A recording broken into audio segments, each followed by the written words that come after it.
Hey everyone, I'm Michael, and this is another episode in my series, A Plant a Week. In this series, I talk about various houseplants. I highlight one for the whole video, talking about how to properly care for it, how to water it, how to propagate it, everything that you need to know to keep your plant healthy and happy.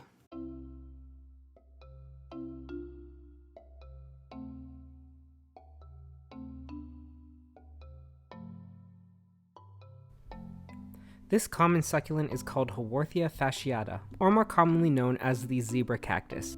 As a succulent, these, along with echeverias, are some of the most common succulents you can find, and you can pick them up at nurseries, grocery stores, or even hardware stores.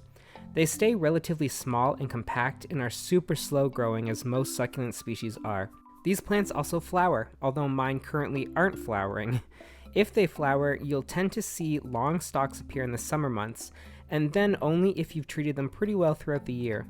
I actually have two different types of Haworthias, and these are two of many varieties. The stripier one is the fasciata, while I'm not quite sure what this one is. I've been researching it, but keep coming up with conflicting answers. We'll just throw it into this video as well for the hell of it.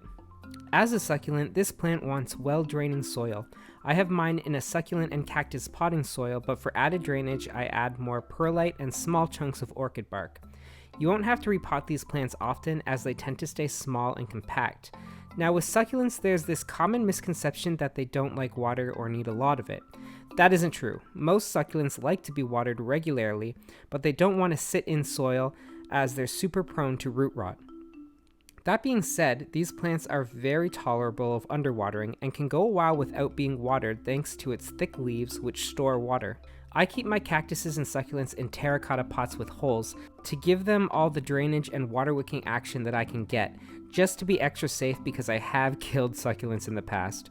That being said, this one Haworthia is a pretty old plant in my collection. I got it about 3 or 4 years ago, way before I became the plant addict that I am today. Haworthias aren't fussy when it comes to lighting and will thrive in numerous lighting conditions. They don't like direct sunlight or deep shade, however, but will thrive in that in-between spectrum of indirect light. I actually keep all of my succulents under a grow light rather than in a window. I find that this way the succulents don't grow leggy, which they will if they're not getting enough light, but they also don't burn as they would in direct sunlight. I also keep them sort of tucked away because they're not some of my favorites. There, I said it. I like them, they're cool, but they're just so small, and I like my big plants.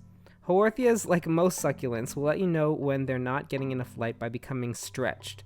It will literally look like someone took it and elongated it. The growth between leaves will become longer, and it'll lose that compact shape. If this happens, it's no biggie though. You can cut off the top and put it in soil and make a new plant. When it comes to propagation, you'll notice your plants will grow babies at the base of the mother plant. These can be separated using a sharp knife and repotted to create new plants. You can also chop the tops off. This is handy when the plant stretches, like I mentioned before. That new top can be placed in soil and will start growing like any other Haworthia. It's best to let these cuttings sit for a day though, so the wounds can callus over. This just helps with any rot that the plant might get. One of the benefits of Haworthias is that they're non-toxic, so munch away, plant munchers. As far as pests, these plants and most succulents are pretty pest hardy. I haven't had any trouble with pests on mine, and I've had them for quite a while. Of all the succulents, Haworthias are one of my favorites, probably because they look like mini sansevierias.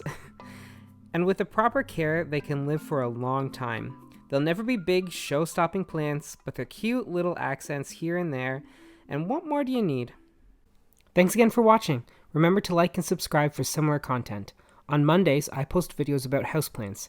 And on Fridays, I also post videos about houseplants. And reading, writing, photography, art, and any other generic interests of mine.